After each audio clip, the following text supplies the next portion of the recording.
the best way to look at things and things. And You're saying you would speak up? I would. I am not very good at not speaking up, but I also feel like I would censor myself. I would just to a point, but I would go home and be very bothered. About which types of topics? Lots of topics. I don't like I never really liked the rhetoric of that we're the only ones that had, you know, that other faiths weren't good and didn't have good people and that bothered me. I definitely didn't like, there was a lot of political talk at some points where I think people in our wards just assumed that everybody was Republican and had a certain view. And that bothered me. I didn't know why we were even discussing politics in a church setting. Definitely the LGBTQ that bothered me, the conversations, transgender conversations that started happening a lot more.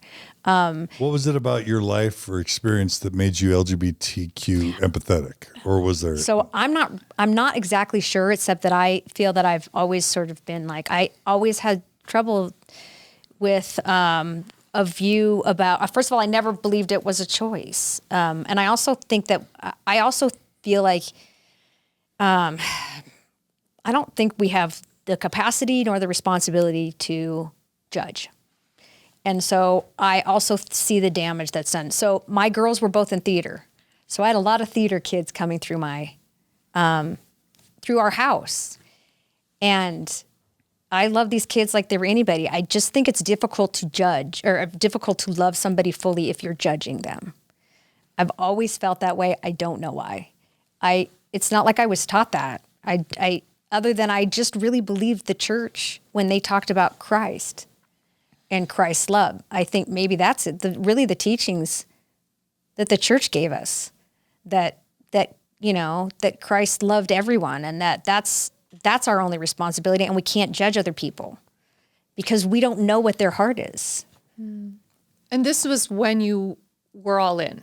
Yes. Yeah. You had these experiences during this time that you would even when I describe was all yourself in. as So I remember, for instance, when I was the stake primary president, and I was at a stake council meeting, and our stake president, I don't think I can say this, but our stake president was asking what to do about all the missionaries that were coming home early. And obviously, we have friends that kids have come home early and whatnot. And we were all saying, there was an issue with mental health and that's a problem, and these different problems. And I remember that the communication leader and his, the person who's in charge of communications was at our meeting, and he said, and he's sort of very staunch, but he said, I think he raised his hand. He said, I think part of the problem is that we haven't taught these kids how to work. That these are weak. A lot of the kids coming out in this generation are weak. And I just was not only insulted, but offended that no one else was speaking up about it. And I was hurt. And I thought, how dare you? So I believe I did not speak up because I was at a state council meeting and I did not think it would go over well. And I also thought they would probably, and so I just was so mad. And I had to get out of there as fast as I could. So I think we ended the meeting, and I just was like, I can't, because I would start trouble. I think one of the things that I would say is we had the appearance of being all in. Yeah, maybe that's it. Yeah. But it might have been for a 7 or 8 year period stretch where we both kind of pulled back our commitment level to the church because we started to see things that really didn't fit with us. And so, that's probably it. So, I mean, we still had temple recommends. We still went to church every Sunday. We still had callings, but we internally there was conflicts that we probably weren't sharing. We weren't sharing with each other. No, we weren't sharing with each other either. Yeah, she was having conflicts. I was having conflicts, but we were trying to still put on the Good Mormon Family show. Okay, so there's kind of like hard faith crisis mode and maybe soft questioning faith questioning mode. You're saying 22-ish years into your marriage, there's some faith softening going on. Yes. with you, Brandee, what I hear you saying, it's around exclusive, claims of superiority and Mormon exceptionalism. Yes. Anything relating to bigotry or judgment Absolutely, of marginalized groups. Yeah. And like hyper-conservatism or republicanism. Yeah. Those are some of the issues that were Right. That were little starting to cracks. annoy you Yeah. earlier than the 27 years. Right. And yeah. And I think they kind of started growing. Yeah. I think they were small cracks and then became, and maybe the LGBTQ was a little bit bigger because I was around so many kids all the time, youth, and who were developing and things. And and it bothered me that seemed to be a real dividing point. But I think that, there was lots of little cracks, but, we just really, but honestly, you shove them away because you don't want to threaten what you have. Right. And it's a threat. You still think it's the plan for happiness. Yeah. And I feel like the problem again is with me. I don't have enough faith. I just don't understand the Lord, and when I die, I'll figure it out. Right. That's the promise. And I think I'm a reasoner. Like I like to reason things out. I like to do the investigation. I believe the church when they say that you should reason it out in your own mind and also, study. And so if I had an issue and I would try and search and find and pray and figure out if that was true. And if I didn't get the answer or I couldn't find it, I would just put it aside, put it on the shelf. So during those, let's just say years 22 to 27 or whatever, Yep. Yeah. with your cracks developing, was this have been something you would have gone to Lance and said, hey, I'm having troubles with the church. There are things I'm struggling with. Or was it just, you don't talk about it? I would be vocal at home. Like I would come home and say, oh my goodness, can you believe this guy, what he said? And this is ridiculous. So I'm vocal that way. But I don't think I ever would come to Lance and say, I'm struggling with my faith. Because I don't know that I really saw that it was a struggle with my faith. It was more of a struggle with that issue. And I just thought I haven't figured out how to deal with it yet. And a struggle with yourself internally. Yes. Like, Yeah, how do absolutely. I Right. feel better about problem. it? That's right. Yeah. It was always my problem. It wasn't the system. Why would it be the system? That's ridiculous. Yeah. It's usually me. And it was just how I wasn't viewing it right. I wasn't, so that's, Okay. And I don't really exactly know about him. How about for you, Lance, during those softening years? Those softening years, my thought process was way more selfish than Brandee's. I mean, I could have told you that. I think I was tired of having another part-time job. This was during meaning like church service and a calling and how much time those can take. I was a very busy professional during those times. I ended up having 3 dental practices, and then I ended up going back to school and got my master's in business. And so I have an MBA, but I was also still running 3 dental practices. Wow. Yeah. And then I started this whole investing career in real estate. And so I was, again, goal-oriented person. I was, on the plan to try to, build wealth for my family.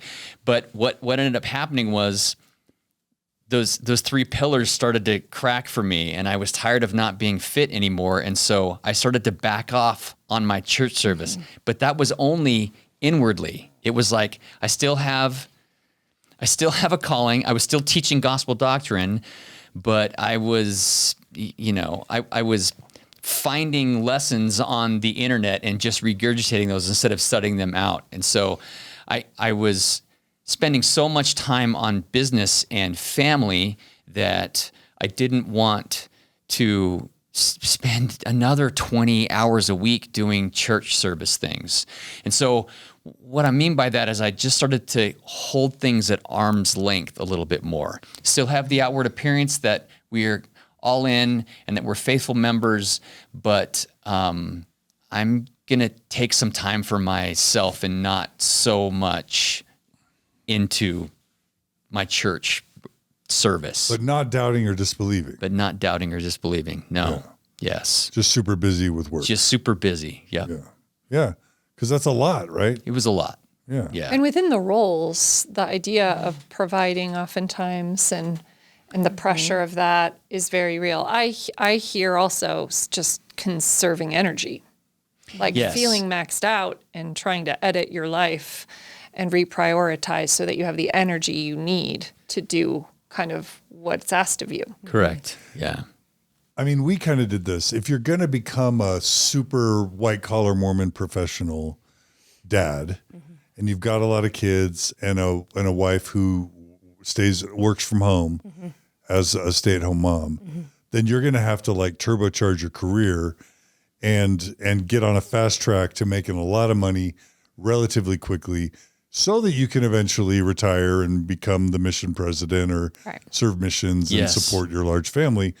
And those are really intense years. Margie and I did that. I was going to say, and Margie probably felt when you're talking about roles, the role of probably her as a mom, as I did too, where my job is to also, make sure they don't see that dad's working this much. And I'm going to all the activities and I'm trying to, make dinner and make things great. And when there's problems and one of the kids is, freaking out and something, I don't want to call him. So I'm trying to be there emotionally for them. And I'm trying to be there, and also their spiritual leader, because that's the mom's role, right? Dads get to sit up and be patriarch, and then moms, we're the hands-on with the family home evening and the lessons and the spiritual and the emotional support. And that's taxing on us, where it's like, and I mean, I'm not a victim, but I'm just saying, I feel like those roles do sort of like put us in this box where we feel guilty going out of that. I feel, I feel not that great about why can't I handle it all?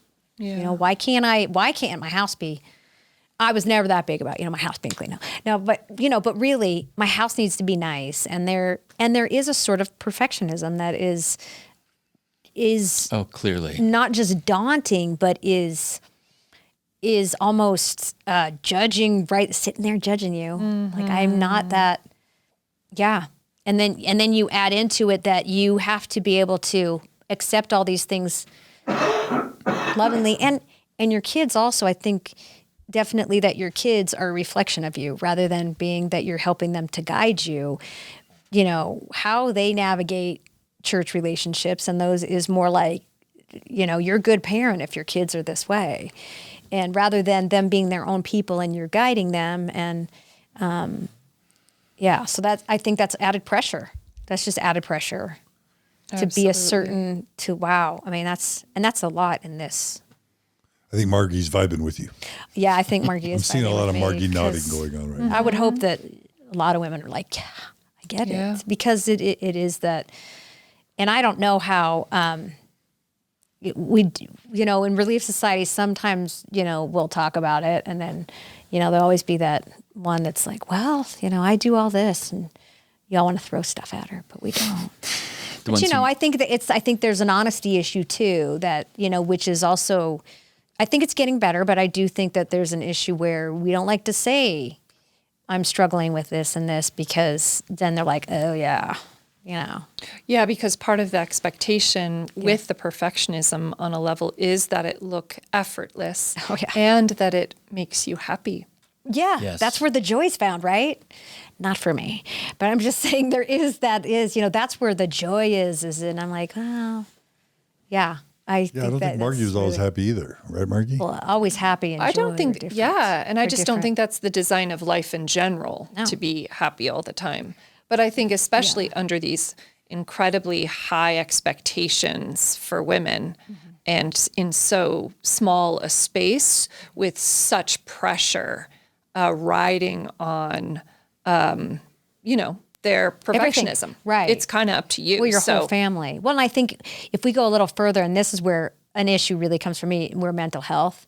I would not like those conversations coming up in lessons, because I do feel like they're basically saying, if you have mental health issues, you should be able to go ahead and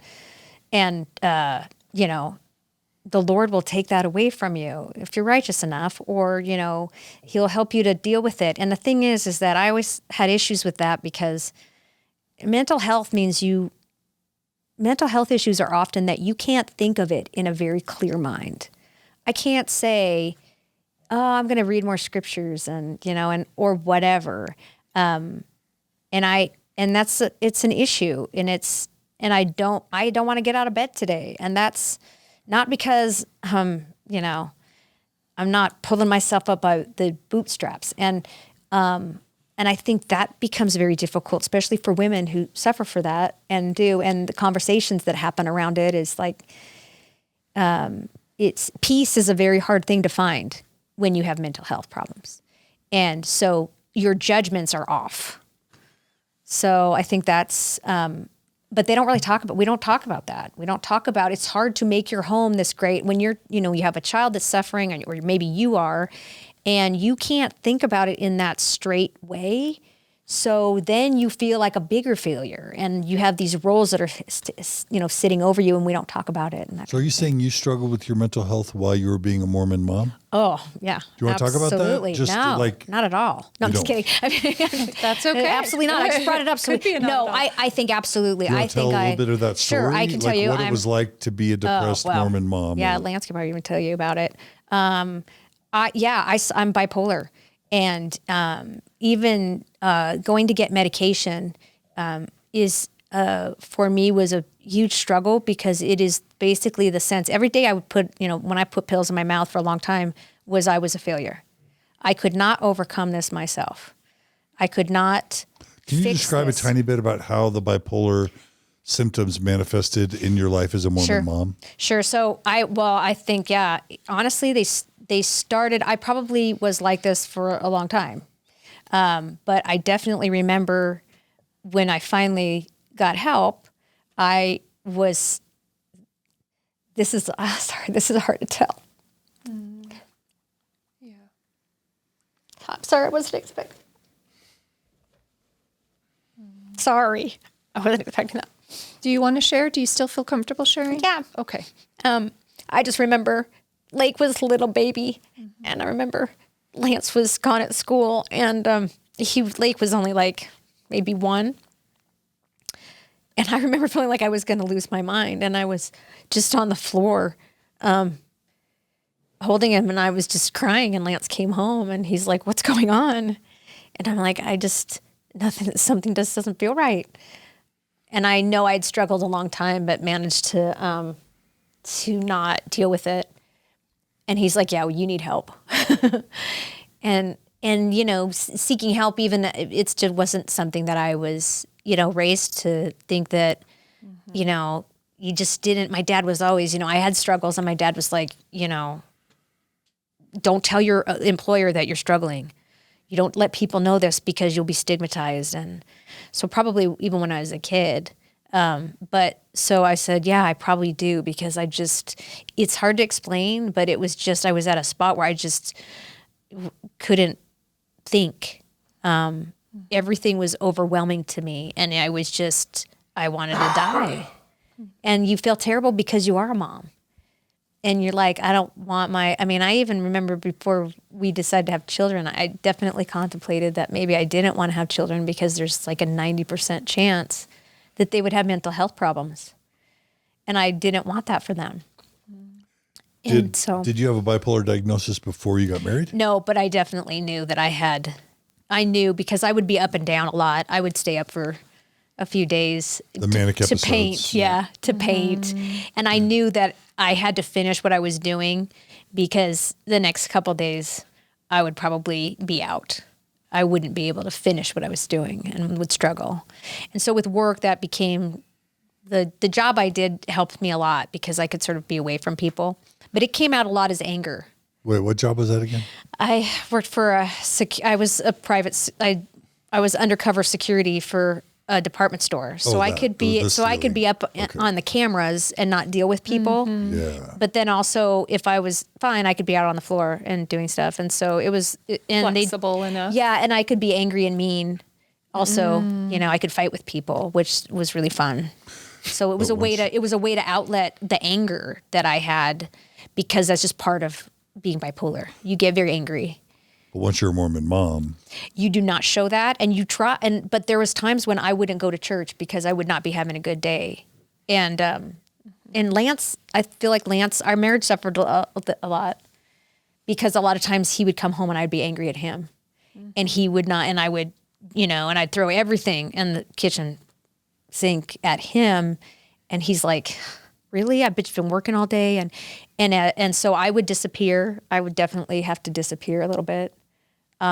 and the roles, you feel like a failure because then you have these, as a Mormon mom, it's 100% worse, I think, because you feel like God can't fix me. I think I was mad at God for a long time, not fixing me. What do I have to do to get fixed? Yeah. Why did you make me this way? There was some anger there. Why can't I just have peace of mind? I had a problem with Christ too. I felt like, a lot of people were like, Christ took on everything when he was, on the cross or in Gethsemane, he took on everything. And I'm like, did he though?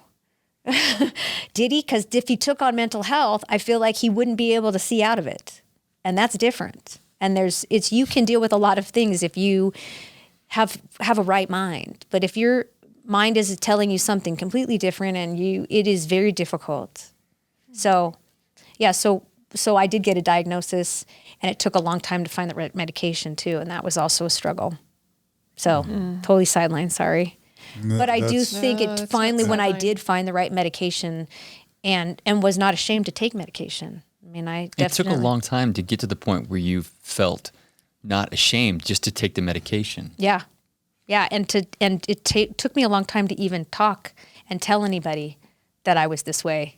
It's been a long time. It's only been the last few years. So the perception of mental health diagnoses and medication within Mormonism for you was what? Well, it was, I mean, I remember a girl in dental school, one of the wives, and I were talking about it one time, and I said, I was kind of struggling, and she said, I struggled for a while, and I said, well, did you find a medication that worked? And she said, no, actually, I just started really focusing on the gospel. And I prayed a lot, and that really helped me. And I just wanted to punch her because I thought, then you didn't really. I mean, I don't want to judge you, but I don't think that your problems are the same as mine. Because, and again, but it is absolutely the. And I don't want to tell her story, but I have a sister-in-law that struggled with that for a long time, and they're very into the church and felt that it's being more faithful. Is the answer. I mean, I know she's great too. I mean, she's like, talk about, wow. She does everything, does really great, super creative. But I think she finally got to a point where it's like, okay, medication is okay.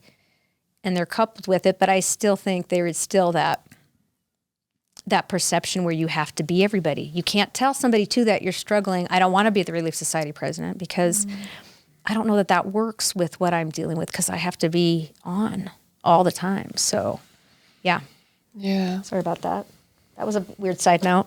Thanks a lot. And in Mormon culture, your thoughts and feelings were if you talk openly about a diagnosis or if you accept medication, then what?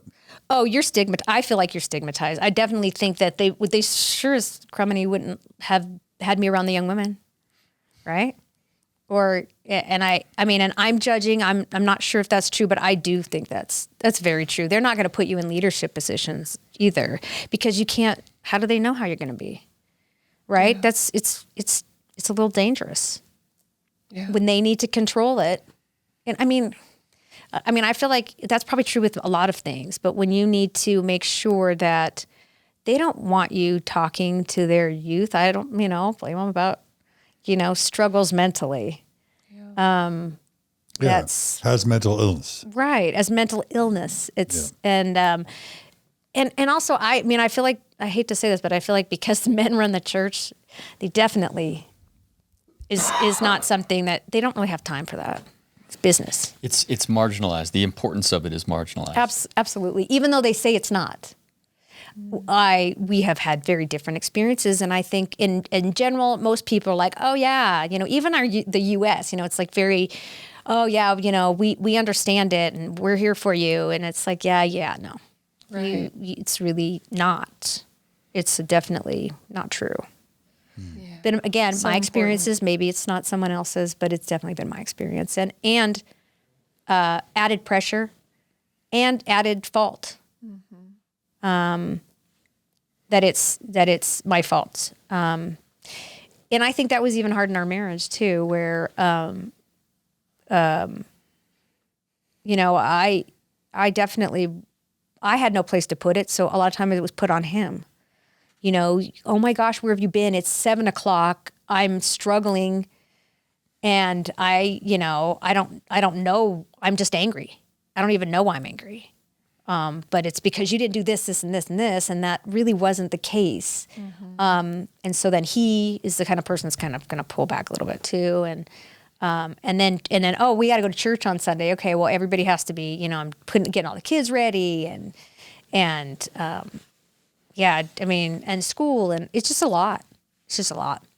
It is a lot. It reminds me a little bit of a recent interview we did with Liz Lamson, who also has a bipolar diagnosis, and she was talking about how revolutionary it was for her to get support as a mom and to not, do all the mothering on her own. And the difference in being able to hire a nanny, which she was saying was a privilege to be able to do. Yeah. And even with that, she still struggles. So, I'm just feeling for you this idea of how much you're doing, how much you're holding, and oftentimes the lack of support, the fact that you're doing it alone, you're probably, I'm hearing that it's isolating because you're not feeling comfortable talking about it. And then on top of that, just the weight of self-judgment and also the judgment of and misunderstanding of your community when they talk about it. Sure. I mean, I don't know how, I will be honest with you, I don't know how single moms do it. I really don't. Because at least I had his support in that. It's a struggle, but yeah. Okay. Yeah. So that's real. I'm really glad we went there. Yeah. I'm really glad we didn't. I mean, I wish we hadn't, but I'm not glad. But I'm not glad at all, but we did. Yeah. Wasn't a plan. Yeah. I think it's so important. Thank you. It's so important. We dealt with that. Margie's man. I don't want to speak for you. I mean, we all both did. We're also talking like Mormon men don't have mental illness, right? Well, that's not true, right? Right. That's not true. So for me, it was hyper work. Yeah. Right. Mm-hmm. And that's how I numbed and avoided things that I needed to deal with. Yeah. Right. Yeah. And Margie, I think you experienced at least high levels of anxiety that could have probably merited certain diagnoses, formally or informally. I don't want to speak for you, but isn't that fair to say? Yeah. Well, I mean, I was definitely diagnosed with an eating disorder as a young adult, which we know oftentimes can morph, into other kind of forms of things. And I think what we're really talking about with mental illness too is coping. It's how we cope with realities that are deeply uncomfortable, beyond us, traumatizing. And so this really is a conversation for everyone because we're all doing it on some level. It's just a level of how disruptive it becomes to our life. Yeah, I think I would gather that there's probably 99.9% of the population, I will say probably not Lance, but a lot of other people. I mean, honestly, though, part of the issue between relationships, though, is even Lance trying to understand and not understanding. He's a very understanding guy, so he was also willing to try to understand. But there is a lot of people that are dealing with something, like you said, and I think the struggle to understand from somebody from a point of view of not knowing is also difficult. But I definitely think if we're not having conversations and we're not, being open about it is hard. It's a huge failing. Even though, even like we talk about a little bit later, but kids having it, trying to teach them that it is an illness.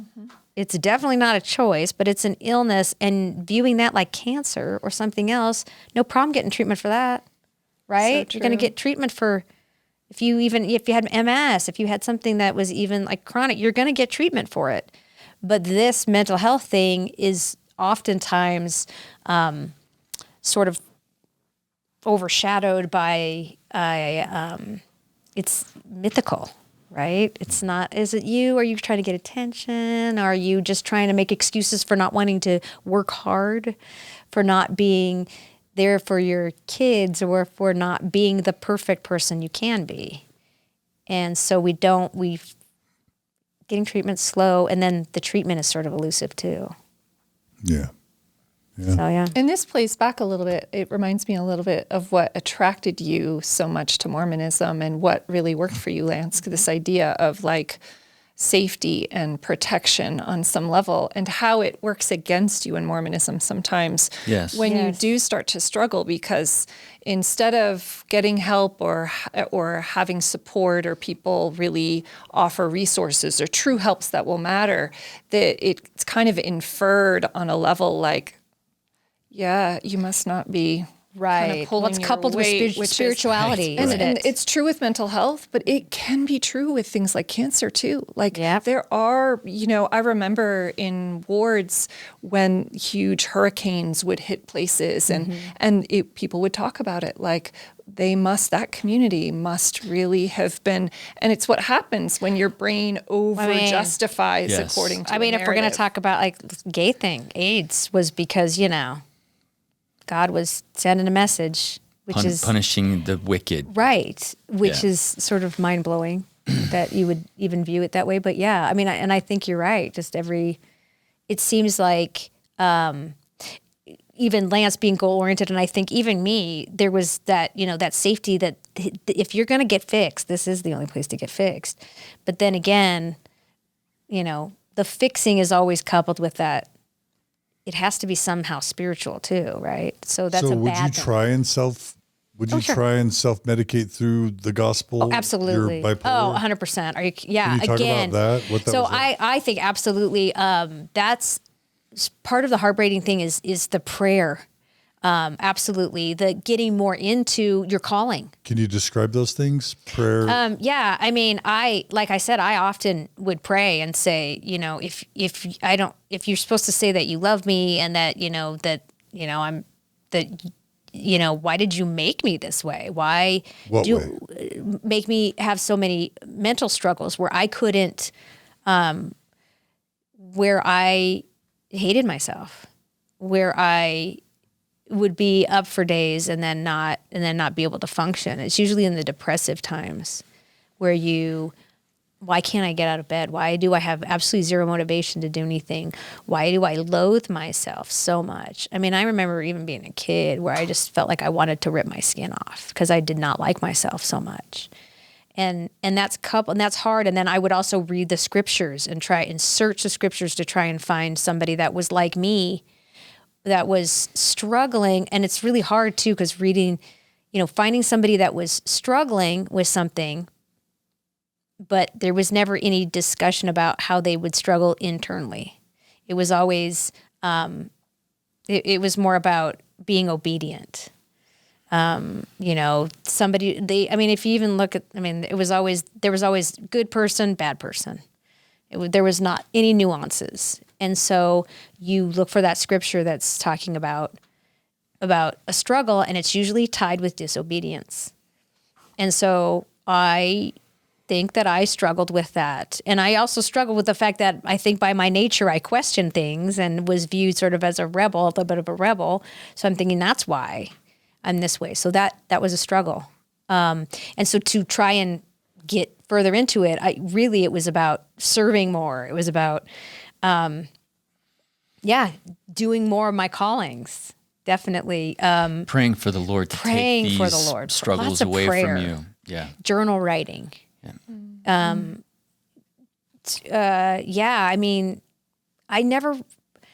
I would go to the temple sometimes, and I did not, that was a struggle, I think, because I would go through the ceremony, I'd try to find something. And then I'd sit in the celestial room and I'd sit there and I'd be like, yeah, it was calming. It was really pretty, but I never felt a release the same way. And then I would hear other people's stories, and I think I would get a little, like I would be hurt because I thought, this isn't going to go away until I'm dead. So that's a hard thing. Yeah. So, and it's forever, so you think, oh geez. So that's how I probably self-medicated, was I think I got further into the church and, further into I can overcome this. And But was it working? No, not at all. Why not? How not? Not because I didn't get the same answers I didn't feel that spiritual.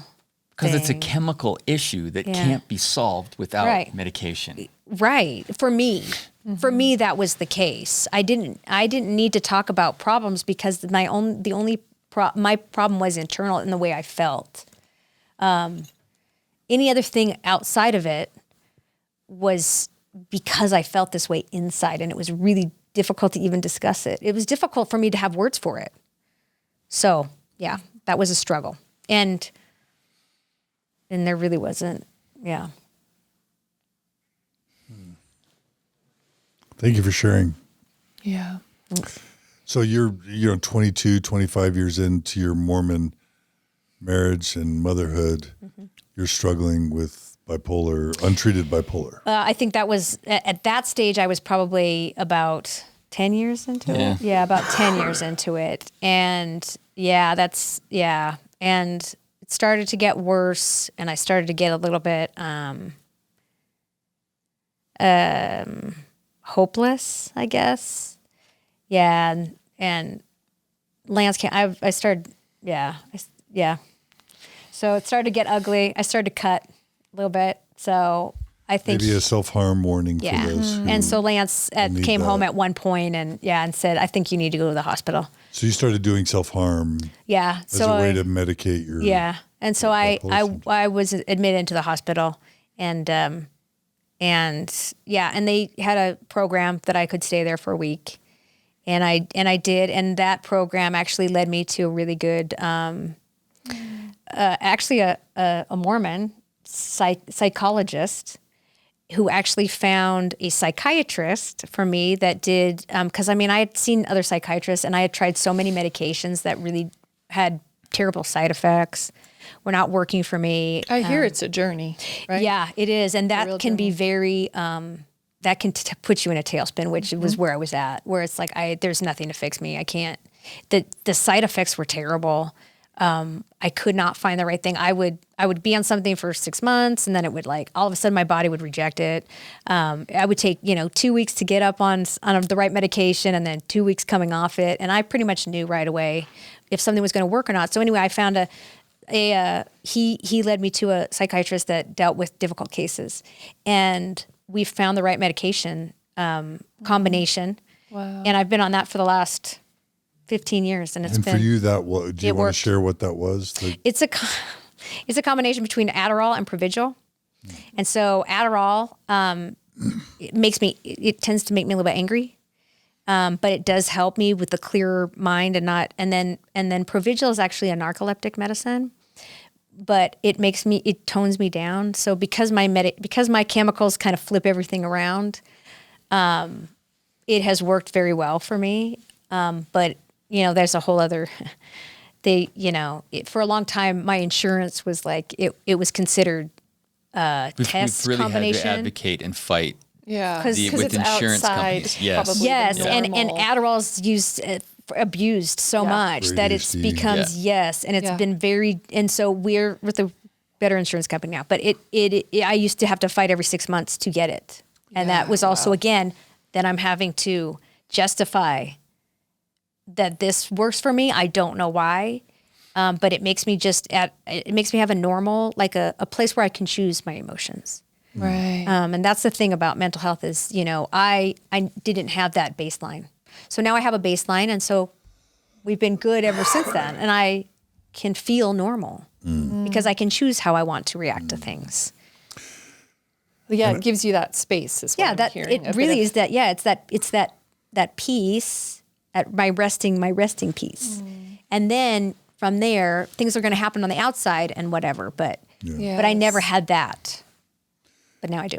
And if I'm trying to put myself in your shoes during these times, there's just all the pressures of being a model Mormon family, Yes. a stay-at-home mom, and then you Lance are being the super dentist Mormon, husband and dad. But then there's so things are going well for you, Lance. You're working hard, but things are sailing. I can see how it's like, why can't she figure it out? Why can't you figure it out? I'm not saying you reacted that way. Yeah. Yeah, of but course. certainly those are the thoughts that would come in. It was like, and you'd feel those. Yeah. Get on. Brandee, why aren't you on the program? Fix you already. We know. Yeah. I why mean, can't I do this? Like he's doing his Yeah, job. Why right. can't I do mine? Yes. And then there's like, but you want to appear perfect to the ward. you want to be perfect. I don't even think you Yeah. want to. I mean, I feel like that's the pressure of the church in this scenario, and that is it. Where it's just hanging over is that it's not like we want to appear perfect. Listen, we signed up for the same program. Well, Jesus said Why it. aren't you on it? What did Jesus say about perfection? be therefore perfect, even as I am. Yeah, right. As if we could achieve that, and that is the bar, and so it's right there. And when you can't live up to that, Wow, yeah. that sounds like it was really Failure. And what happens when your partner can't live up to it, but you are? hard. Meaning you. I can't live up to it, but he Yeah. was. I mean, Right, or it appeared that way. It appeared where that he way. felt like he's an achiever. Yeah. And how do you do that when your partner? How do you even help your partner when you're like, oh man, you're taking the wheels off us, right? We need to there's get so back much at on track stake. here to the Mormon. Yeah, Yeah. yeah, So much at stake. absolutely. Yeah, yeah. And then you're supposed to be raising the kids, and that's hard. It's the whole Because thing. it's your job to nurture, right? And the Absolutely. I proclamation of the can't yell at family- my kids. I can't lose my crap at my kids. I mean, and honestly, there were times, I mean, my kids probably even tell you, especially there was certain times when I was like, I would feel terrible that, that I would be mad at them for something. Yeah. I think that being raised, I know in those early years, I almost guarantee you, I was not a good mom. I'd freak out about something and I would feel terribly guilty. I didn't hit them. Well, but I mean, I didn't hit, I didn't, luckily that there was, but I would feel terrible if I was in a bad mood and they're like, so yeah. And then there's that guilt. Yeah. It's one thing after the other. And it's like a cycle, right? That just kind of feeds. And you feel bad, then you hate creates- yourself. Then, Yeah. But within the church, it definitely felt like, and I'm sure Lance could talk to that about, Yeah, one thing I do see as an interesting layer to this is just how within the church relationships are kind of constructed, because they're kind of transactional in a way. Because when you marry someone, you're kind of saying, all right, I need a person that will get me from A to B. That's what I need. And so you're kind of looking at it like a bargain, or it's not necessarily, I'm not saying this part doesn't exist or develop in relationship, but it's not just pure emotional connection and shared values. And there's a transaction there. The idea is like, I got a job, you got a job, we both do the job to get here. So it can make, in some ways, our relationships more precarious once we hit vulnerability or humanness, because then it's sort of like you haven't developed that warmth and that emotional connection to kind of be in a place to listen and to show up in a way that's safe. And because you're worried about the transaction, it's sort of like, wait, now we're not going to get there, and our kids are all in jeopardy, and it's your fault. Like, what are you? Do you know what I mean? Exactly. And I feel like that, but it's created. It's created. You lose the empathetic nature of being able to connect with somebody instead of trying to put on the right picture, the transaction. Yeah, I think you've just actually explained a lot of our relationship. I mean, Lance and I feel like that's definitely, I mean, we have a great relationship, but you know what I mean? I feel like that is absolutely what you do. It's like, this is what we signed up for. This is what we agreed to, right?